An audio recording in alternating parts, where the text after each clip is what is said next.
Bonjour, Monsieur Bazoum, Monsieur le Président de la République, vous avez déclaré dans une interview à la presse française que le G5 Sahel était mort.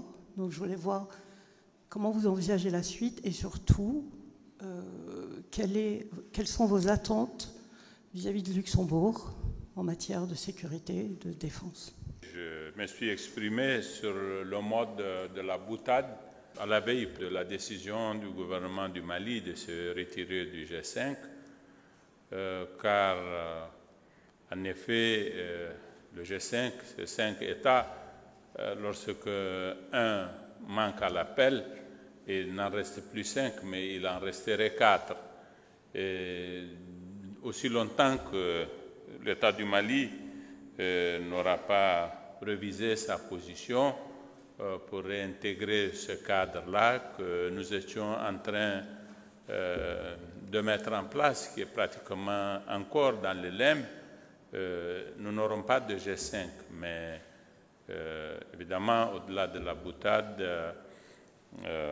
il faut savoir que nous avons de réelles difficultés à cause de ce qui s'est passé dans des pays membres du G5, à savoir le Mali d'abord, le Burkina ensuite. Et le G5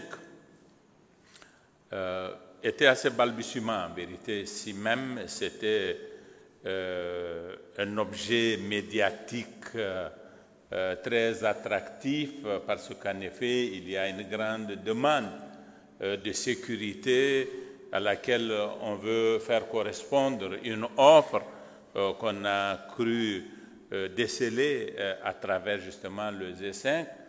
Le G5 restait quelque chose qui venait seulement de commencer et qui était en proie à de réelles difficultés quant à son identité, quant à sa forme d'existence, quant à la forme de son action. Ce n'était pas acquis.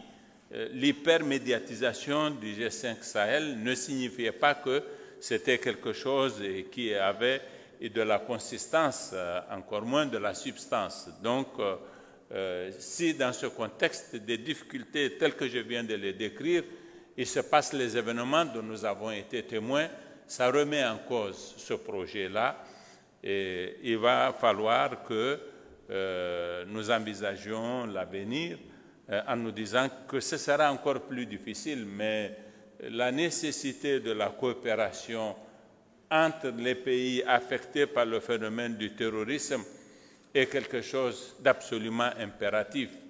Il y a un impératif absolu que le Niger, le Mali, le Burkina se coordonnent, mutualisent leurs efforts et les meilleures relations puissent promouvoir la meilleure coopération pour faire face à cet ennemi qui a pris pied sur le territoire de nos pays en question.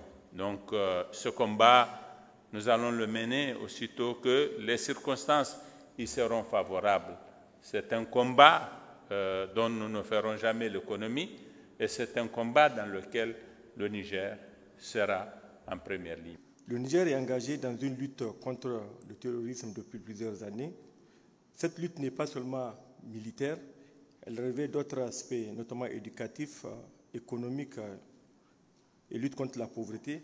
Quels sont les domaines dans lesquels le Niger et le Luxembourg pourraient développer davantage leur coopération? Permettez-moi juste de réitérer ce que j'ai dit tout à l'heure, en fait. Vous l'avez dit vous-même dans votre question. Se limiter à l'instabilité juste par la défense est une erreur. Ce n'est pas une réponse militaire que l'on doit donner uniquement. C'est une réponse de développement, de coopération, car croyez-moi que l'instabilité, le fait de ne pas savoir, d'avoir des incertitudes, d'avoir de la famine, de ne pas avoir de perspective, de ne pas avoir de futur, de ne pas avoir de métier, de ne pas avoir d'idée de ce que l'on va faire demain, est la plus grande insécurité pour des générations et des générations futures. Donc le développement, l'éducation sont des ressorts sur lesquels nous avons toujours voulu aider. Mais c'est vrai que les instabilités que l'on connaît chez vos voisins font qu'on a quand même aussi une responsabilité par rapport aux gens qu'on a sur place, par rapport aux engagements que l'on a. Et je vous ai parlé aussi du troisième D, qui est celui de la diplomatie. Il faut pouvoir se mettre autour d'une table et essayer de trouver des solutions. Si la réponse est juste la défense, c'est une erreur pour nous. Si c'est juste la diplomatie, c'est une erreur aussi. Pour nous, ces 3D ici dans cette région sont indissociables. Je répète, développement, défense et diplomatie, les trois. Et ici, vous avez le meilleur exemple avec le pays, comment on avance. Mais pour l'autre, et pour répondre aussi un peu à la question qu'a posée Mme Poujol, le Grand Duché de Luxembourg prend rarement des initiatives unilatérales. Nous recherchons toujours ce multilatéralisme qui est important pour les actions que nous faisons au niveau de la défense et des engagements militaires. Nous sommes présents aujourd'hui en Lituanie, par exemple, avec un bataillon luxembourgeois. Nous sommes présents sur le continent africain. Nous l'avons toujours été, mais avec quelqu'un. Le Luxembourg ne prend pas d'initiative comme d'autres grands pays pour dire « nous envoyons tant et tant ». Mais dès que les initiatives y sont prises, on en discute et on regarde comment est-ce qu'au niveau international, on peut se joindre aussi pour garder une sécurité quelque part.